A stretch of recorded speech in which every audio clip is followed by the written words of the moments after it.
All right, hey guys, how's it going? I am a little bit sick right now, so hopefully it doesn't impact the recording too much. But I did want to make my very first tier list for this game, as we are a little over 1 week left of the Looney Tunes collaboration featuring Bugs Bunny and Daffy Duck. And I wanted to give my thoughts on each of the characters to help you guys decide who you want to run in your main teams. It's really difficult in this game to tell which characters are objectively better than each other, because if you watch other people play the game, they might have different equipment than you, different Teslarite sets. They might be a higher level. There's a lot of different factors that come into play into how much damage you're actually doing. So even if you see somebody with the exact same wingmen as you and the same amplifications as you, and they might be doing more or less damage, and it's not really a fair comparison. So when you see people online giving their opinions about characters, just keep in mind that that person may not be as far into the game as you, they may not be as skilled as you, they may not fully understand a character's kit, they may not know which attachments to use best with certain characters. Again, the main thing being that some people just might not be as far into the game as you. So say somebody unlocks Daffy Duck and they've been using it in chapter 6, clearing through waves. They probably think this character is the best in the game, where maybe it's not, because they don't know what objectives and what challenges await for them in chapter 12. So you're only getting a half opinion. So in this tier list, I'm mostly going to be focusing on how well these characters perform in the story mode, and not so much the fuel-based challenges like Nemesis Returns or Tempest Trek or the Elemental Trials. But in those cases where I cannot decide which characters are better than the other, how well they perform in fuel-based challenges might make the tie-breaking decision. But with that being said, let's go ahead and start over on the D rank. We're not going to have any F ranks because no character is objectively terrible. Pretty much every character has a place on here. It's just that some characters are just quite a bit better than the others. So first up is going to be Ryan in D tier. So Ryan is a bit of an early game menace with a very straightforward kit, and that he just shoots a bunch of bullets forward and they do a lot of damage. That includes both his main cannon and his stunt, where his stunt will just shoot out a bunch of bullets really fast with a high amount of damage. And that's really the most effective way to use this character, is to take advantage of how much damage his stunt does and absolutely melt through different bosses. But yeah, like I said, Ryan is an early game menace, and he is not as good in the late game, where the challenges get a little bit more difficult. Specifically, what I think the biggest issue with the character is you will always have to focus on whichever enemy is directly in front of him. And sometimes you want to focus on the characters that are in the back, or take out multiple enemies at once, which he can't do. You have to destroy the enemy in front of you before you can get to the back row. Furthermore, there are certain enemies that are invulnerable, or they will take an invulnerable enemy, put it in front, and you have to deal with a back row thing before you can get through the front row thing. And Ryan just kind of falls apart whenever you have to deal with these types of situations. Now, this could be remedied by having a good ultimate, which Ryan does have a decent ultimate, which can clear out an entire screen of enemies. But what happens after you clear that screen of enemies? Then you're pretty much right back in the same situation you were whenever you needed to use the ultimate, and therefore Ryan is in D tier. Now, if you guys have watched a tier list video, you pretty much know who's coming up next, and that is going to be Iron Arm. But I am not going to put Iron Arm here. I'm going to put Iron Arm here. So Iron Arm is part of the Vanguard class, which is an underrepresented class in this game, as they have short range and supposedly high damage outputs. I would say Iron Arm fits the bill of being able to do a little bit more damage, but his main cannon is just so slow, so risky, that pretty much any benefit you get from the damage output that it does is completely nullified by how slow the cannon is and how short of range it is. Really, where this character shines is in his stunt, which gives him a ton of range and does a lot of damage. And especially if you can get really close to an enemy during that, you can dish out a lot of damage. Also, his stunt probably would be able to get past through some of those invulnerable enemies that I mentioned earlier, which is why you should probably use a pink star with the character. But that's not why I put him over Ryan. Iron Arm actually has one of the better ultimates in the game. Pretty much any ultimate that makes your character completely invincible the second that you press the button is just immediately just the best ultimates in the game. This means that even if you do get backed into a corner with Iron Arm, you would be able to activate his ultimate and be able to kind of get yourself out of that situation, which again, that's why I'm going to put him a little bit over Ryan. Next up on the list is also a pretty predictable choice, and that's going to be Echo. So yeah, there really isn't too much to point out about Echo. He is just a basic character. He has a decent main cannon, a decent stunt, and a decent ultimate. Also, once you get the character amplified, he will start to do burn damage, which I think is pretty decent against bosses, assuming you don't have access to an S tier. Obviously, any S tier is going to be better than pretty much any A tier character. And also, while his ultimate attack isn't anything special, the good thing about it is that it comes out quickly, which for some of these characters, their ultimates just take a little bit to come out. So you have to use them before you get into a super dangerous position, where with the ones that come out immediately, you can wait into the very, very, very last second to use the ultimate, which is obviously preferred, so you can make an accurate or educated decision on when to use the ultimate. So yeah, that's going to be it for the C tier. Now, as for the B tier, I guess we'll start off with Amelia. So Amelia has a pretty slow main cannon, but where this character shines is in her stunt.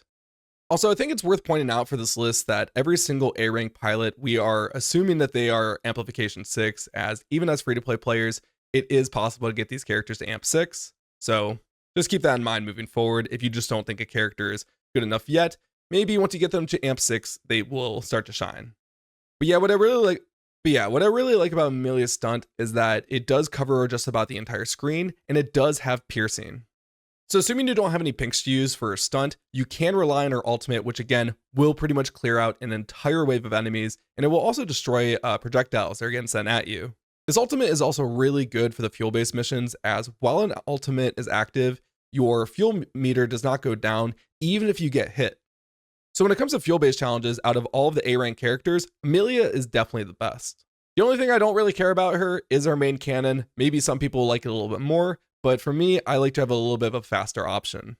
So I put Scott above Amelia because I do like his main cannon a little bit more, but where this character truly shines is his stunt. Not only does his stunt do a ton of damage, there's a 33% that a spike ball will be left over, and if this spike ball lands on a boss or an enemy with a ton of HP, it will disintegrate them. Probably a month ago, Scott's stunt was just so powerful that they ended up nerfing it, but before the nerf, he probably would have got boosted up to A rank because it was just that powerful. And he would have been sitting up there with the S rank pilots, but they did nerf him. So instead of going to A rank, he will sit towards the top of B rank.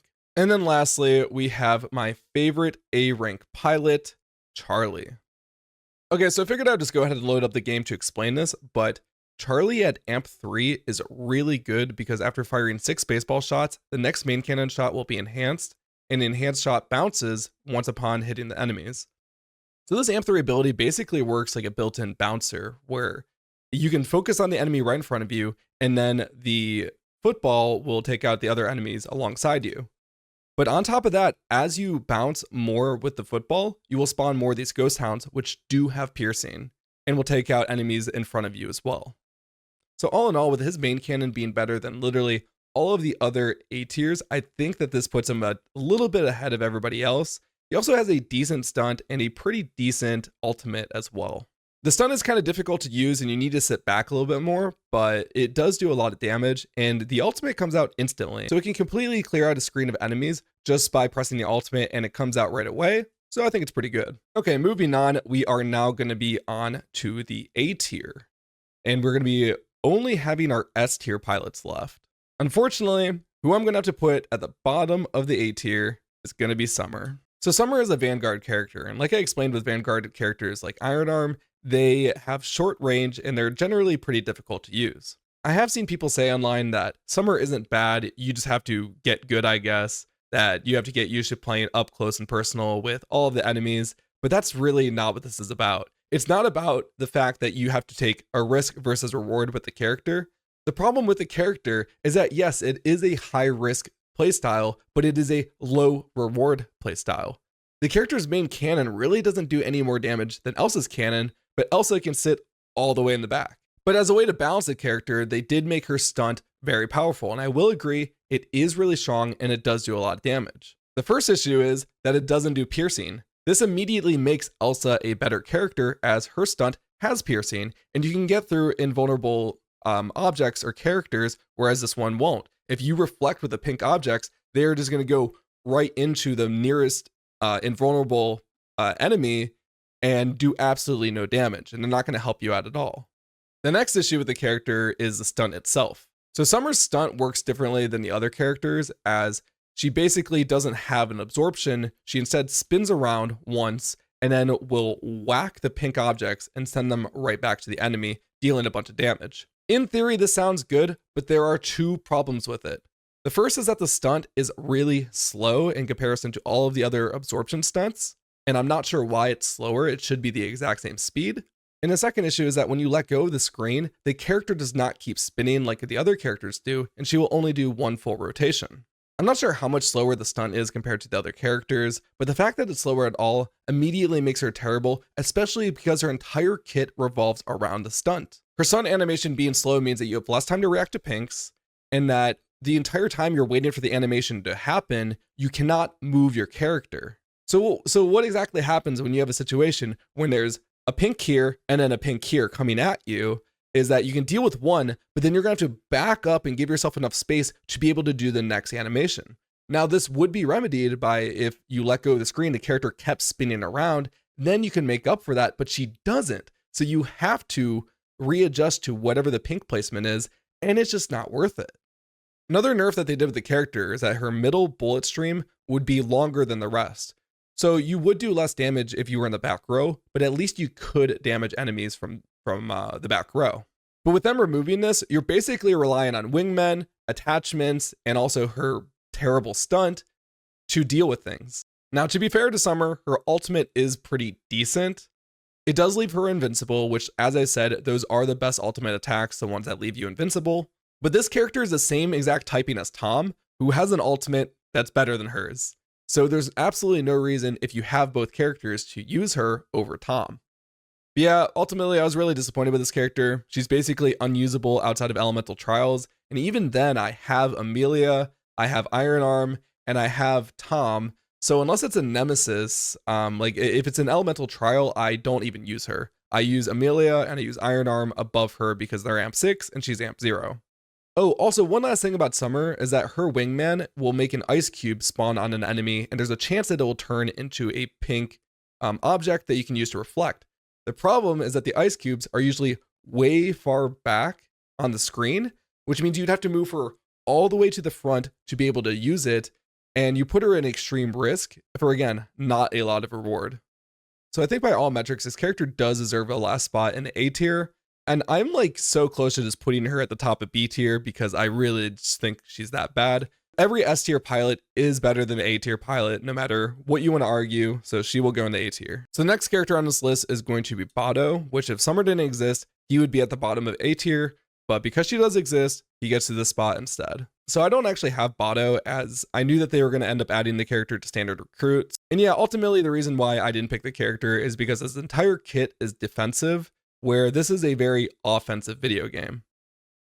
The only thing that really matters at the end of the day is dealing a lot of damage, and Bato doesn't do a lot of damage, and he was never intended to do a lot of damage. Furthermore, I do have his signature wingman, and unfortunately I've gotten it twice, and it's just pretty bad. It's this little bubble launcher. It shoots bubbles out a little bit out in front of you. It might be better when equipped with him, but from what I can tell, it just doesn't seem very good.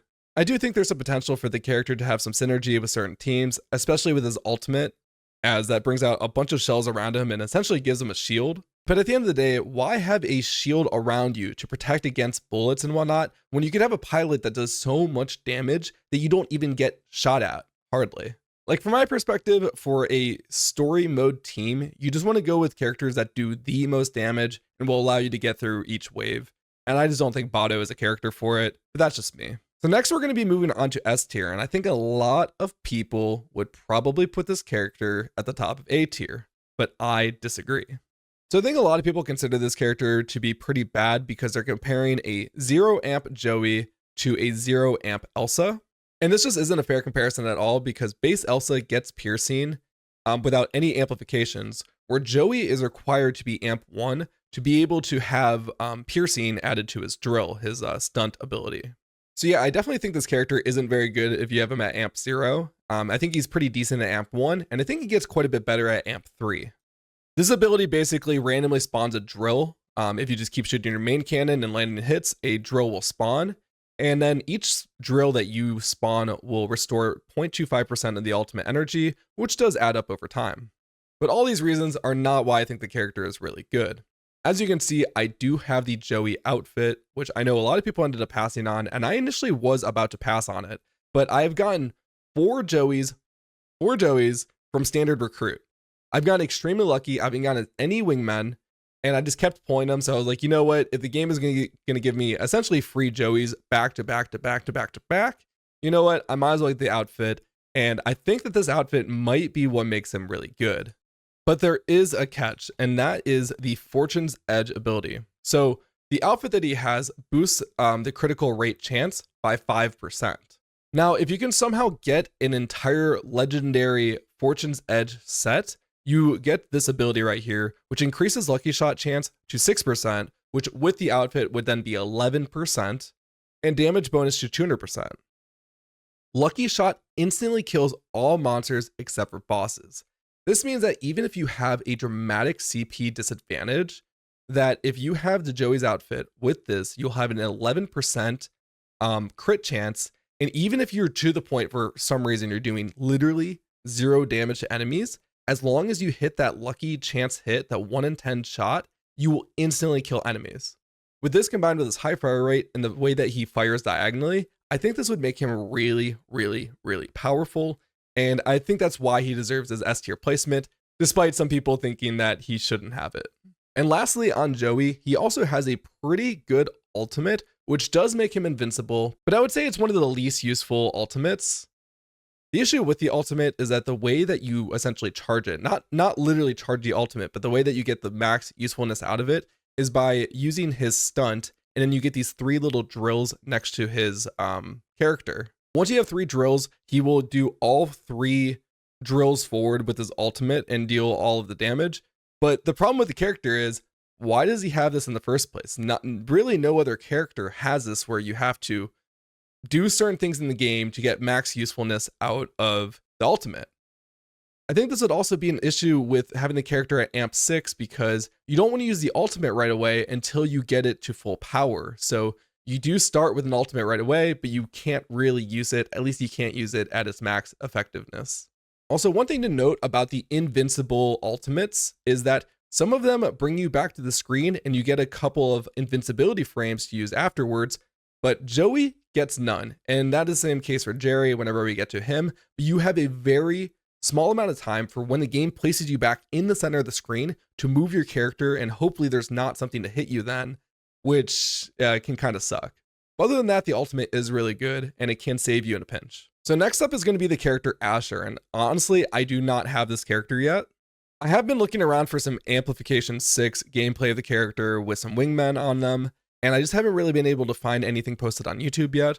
So whenever I'm able to see that, I will change my mind. But the character at first glance just doesn't seem like my type of playstyle, but I do think they're really good. The character does have a slow main cannon, but it does have the stunt ability, which shoots out this perfume gas, which when a character is inflicted with it, they take quite a bit more damage. With Amplification 1, this boosts the damage by 40%, and the perfume will last twice as long, from 5 seconds to 10 seconds. So if you want to use a character, just like Joey, you're basically required to have the character at least Amplification 1, in my opinion. Yeah, I've heard a lot of good things about this character, and I wish more people would post high amplification gameplay of the character so I could better judge it, but I do not plan on doing that myself because I do not plan on making this character part of my permanent team. And even if I did want them to be part of my permanent team, maybe I learn later on that they're really, really good. They're not a limited character. They're going to be part of future banners, and there's going to be plenty of opportunities to get them. So I'm just not focusing on the character right now, but I do think they're pretty good. Probably better than Joey for one specific reason. Well, 2 specific reasons. First of all, I think that the character has more damage potential to do over Joey, but also the character's ultimate is really good. Again, these ultimates can kind of make or break a character. And the main difference between Asher's and Joey's, I mean, not just that they're completely different attacks, but that Asher gets a lot of invincibility frames after using it, which is really good. You can literally use this to skip certain sections of the game.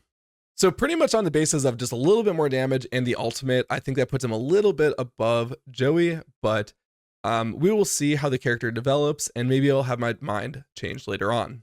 And then to finish off the S tier, we are going to go with Jerry. So I've seen a lot of opinions about Jerry. Some people even going as far as to say that he is better than Tom, which, as you can see with the tier list going, I currently have Tom above him. But currently, I just don't see it yet because nobody has posted an actual video of Amp 6 gameplay with the colas, with his signature wingman attached. This character has a pretty good main cannon, pretty good stunt, and a really good ultimate, and it works in a weird way. Basically, as you use a stunt, you will build up these fruit behind him, and as you land the fruit on enemies, that will build up his ultimate meter. So basically, long story short, the more that you can use a stunt, the more pinks you can grab, the more often you can spam his ultimate ability, which is really good. Again, this is another ultimate ability. It leaves your character invincible, which immediately makes him pretty good. The problem, however, just like Joey, he does not have a lot of invincibility frames. So if you didn't really actually clear through a stage and there's something that's going to be spawned right when you get back, you're probably going to take a hit, which is not great. But that begs the question, if the ultimate isn't as good as Asher's, why do I have him above Asher? And that is because of his ultimate wingman. I have seen some gameplay of, I believe, an AMP 3 or AMP 4 Jerry with a signature wingman, and the wingmen do have really good tracking, and they will really help you clear through waves. And a lot of people just have very strong opinions about this wingman. A lot of people think that these are the best wingmen in the game. I personally have 0 of them because I decided to use the pink star with him, so I haven't been able to test that out myself, but I have seen this opinion a lot. So yeah, I would say a combination of his wingman and then also the ultimate ability put together, and the fact that you can use the ultimate a little bit more often than other characters, I think that makes him deserve the top spot in the S tier. But until I see AMP 6 gameplay with max wingman, at least one of them, I am going to just keep him in the top of S tier, and I will change my mind later if I can see some more gameplay with him at the top level.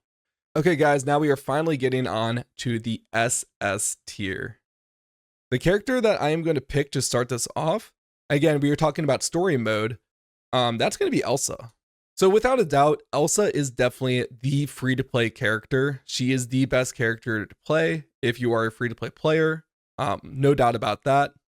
As you get later into the game, you are going to want amplified characters, and because you can pick this character from standard recruit and from banners, it is possible for a free-to-play player to get her to amplification 6, which she becomes insanely good at. Her main cannon is good and it does more damage than Joey. Her stunt is really, really good, even at amp 0 because it has piercing. So you can use her a lot in that like mid to late game to just completely solo levels. Her ultimate is also really good because it destroys bullets. So it's really good at just clearing waves. This character is a really good wave clearer. I'm not sure how great she is going to be at beating bosses because she isn't invincible while her ultimate's going on. So this makes her much better for Nemesis, Tempest Track, and also Elemental Trial. Pretty much, like I said, all of the fuel-based challenges. Again, for the fuel-based challenges, it does not matter if the ultimate normally has invincibility because while it's active, you will not be taking any damage or not be losing any fuel. This means that an AMP 6 Elsa just does insanely well at pretty much any of the Nemesis, pretty much just any of these challenges. You can just use that whenever you're invincible. If she's AMP 6, you can use it right away. But I do have her at the bottom of SS tier, and this is mostly because her wingmen, compared to the next characters I'm going to pick, just aren't as good. I think it is possible that the character's main cannon and stunt does as much damage as the other characters, but the other characters have passive abilities and really, really powerful wingmen that Bugs, for instance, is just an OP version of Elsa. They're not the same character, they do different things, but as far as firepower goes, he's just better. And then this is probably the most divisive opinion out of all of it, as there is a war going on of who is better, Daffy or Bugs. Daffy or Bugs. And this is my video, my opinion.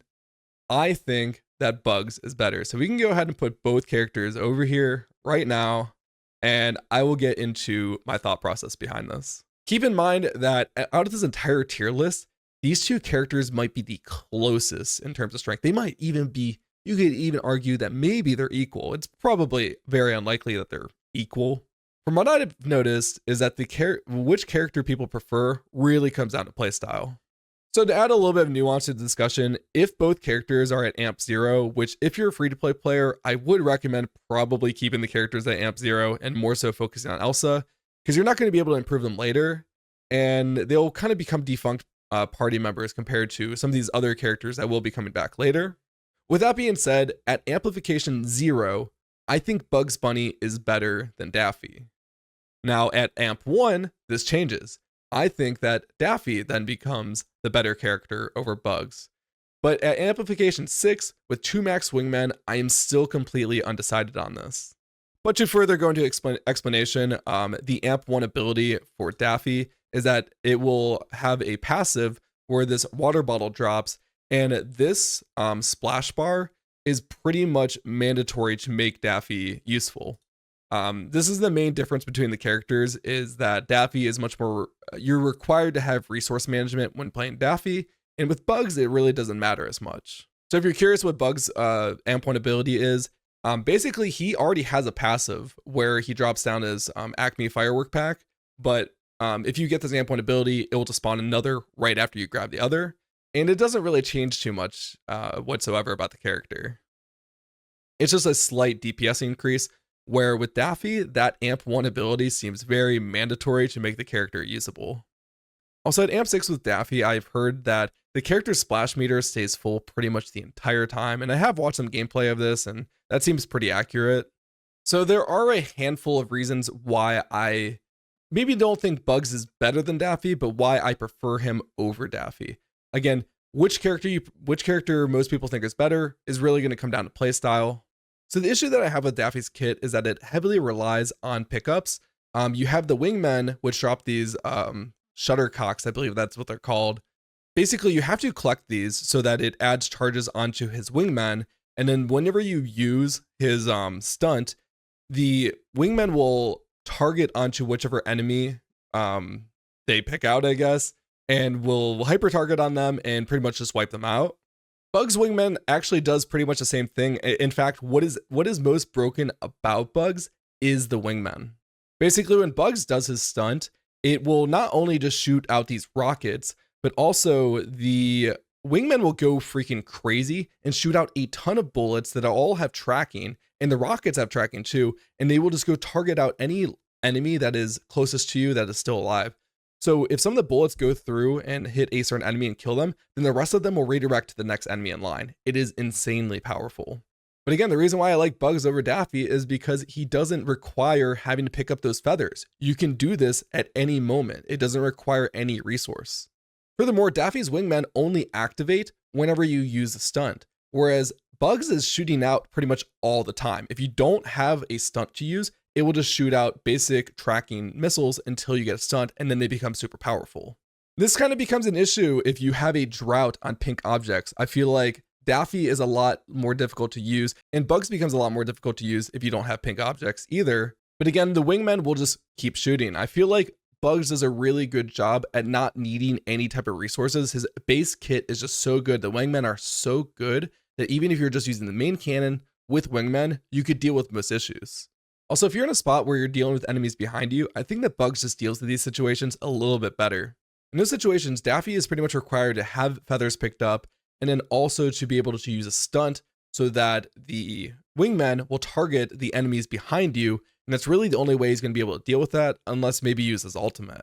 Bugs, on the other hand, not only has his wingman that will constantly be firing behind him, he has these Acme fireworks packs that are dropping from below onto him.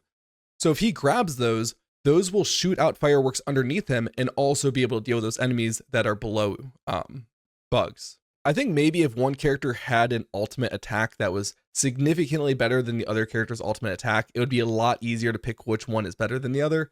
But for now, I think I'm just going to have to wait and hold my opinion until I can get to those later levels like 12-9 at level 60, like I've seen some other Daffy players at, and then I can go bar for bar, see exactly how well Bugs performs compared to them.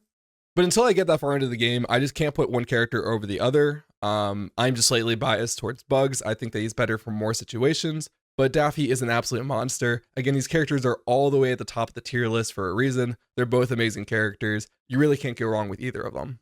But then, of course, that leaves the best character of the game since day one. It is Tom. And it's pretty obvious why Tom is. So Tom is such an amazing character for so many reasons. He has an amazing main cannon, an amazing stunt, but then most importantly, out of everything else in his kit, he has the best ultimate in the game, and it's not even comparable. This is a game-breaking ultimate attack. This ultimate attack leaves him invincible. It does a ton of damage. While it's active, you don't even need to be on the enemy exactly, as it has a wind box that's blowing objects in. You just need those objects to hit the enemy that you're facing. So while it's active, you can fly around the map and go collect things if you need to, because you're still going to be doing damage to the enemy, specifically maybe like a boss in this circumstance. So while it's active, you can fly around, maybe go pick up some airstrikes, and then go right back up top and keep doing more damage. It's active for an insanely long period of time as well. So not only is this ultimate a get out of jail free card, it has another ability, which I don't think a lot of people realize just how good it is. Basically, whenever Tom spawns his bellows, it sucks up all of the pink objects that come his way. And those pink objects remain stored after the ultimate is over, and however many you stored, you're able to use that in the form of his stunt. So what I'm trying to say is he has this unique ability where he is able to store pink objects. No other character in the game can do this. Whenever you absorb a pink object, you have to use it immediately, except for Tom. This is really broken because not only can you just use his ultimate, do a bunch of damage, suck up all these pink objects, and then release all of these stunts onto whatever you're fighting, you can actually store the stunts into the next level. So yeah, this is something I haven't covered yet, as there's not really many, if at all, characters that can do this, but something very powerful in this game is storing abilities and using them on the following stages. So we all know Airstrike 1, Airstrike 3, those are two of the best attachments in the game. But one reason why they are so good is because they remain on the screen even after you finish a wave. So whenever you start into that next wave, you can use those airstrikes from the previous wave in that wave and help you start clearing it out even easier, and you can just keep doing that. Well, in this case, not only can you store airstrikes from one wave to another, you can store stunts. Basically use Tom's ultimate to store a bunch of pink objects, and then as long as you do not let go of the screen while you're selecting your attachments, those stunts will stay stored and you can use them in the following wave. I think this is very underrated, but even without it, it is still the best ultimate in the game, but it also has this ability. So yeah, there were so many times where if I got into a pinch in one wave, I could activate his ultimate, clear out the wave, absorb a bunch of pinks, go to the next wave, and just unleash a bunch of dumbbells on the next line of enemies and clear them all out as well. And that would help me store up or help me do damage to be able to get my next ultimate. Insane. Furthermore, in situations where you just cannot do enough damage to keep up with enemies, or there's maybe a specific object you need to get around, or you just, really whatever reason, you can just press the ultimate button with this character and you can solve and cheese literally anything in the game. It is insane. And also, I think this will lead me back into Bugs Bunny, because he also has an ability similar to this that allows you to take abilities and use them in following waves. For instance, if I use Bug's ultimate to clear out an entire wave of enemies, this will spawn, this is specifically with Amplification 6, by the way, but if you do have that, this will spawn some Acme Fireworks packs, and also the passive Acme Firework pack, that is still in play here too. So you can potentially get like 4 Acme Fireworks packs, plus a follow-up one afterwards. But even if you're just talking about that base passive at Amp 0, you can get an Acme Firework pack and use it in the following wave. Again, this is another reason why I just get a little bit more value, as I put a lot of emphasis on abilities that you can use in following waves to make them significantly easier. And Bugs has that on top of just being able to use airstrikes. And I'm not really sure if any of these other characters have the ability to do something like that, but if they do, feel free to let me know. But yeah, I think stuff like that is really powerful in this game. And just being able to dish out a ton of damage right when a wave spawns is really good. But yeah, guys, I think this video has gone on long enough and my throat is completely sore. Sorry for all the jump cuts that are inevitably going to be in this video, as my voice would just cut out mid-sentence and there's just nothing I can do about it. But the characters do go away in a week, so I just want to do my due diligence and give you guys my final opinion before you decide who you want to pick. Let me know what you guys think about this tier list. Are there any characters you'd move up, down? Do you agree with my reasonings for each character? Do you disagree? Well, drop it in the comments. Let me know. And yeah, guys, I will still try to post at least like one ACECRAFT video like a week. This isn't the main game I play or anything like that, so you can't really expect me to just shit out videos when I have other stuff to work on. but I hope you guys do enjoy what I am able to post. And as you can see, I do have an Amplification 6 bugs. So I will be making a video here soon to show off me beating chapter 11. And then hopefully soon we can finish chapter 12. The only reason why I cannot finish chapter 12 right now is because I am not a high enough level to access the final levels. But once I can, we will definitely take this on. Anyways, guys, thanks for watching. Subscribe if you're new. And as always, I hope you all have a beautiful life.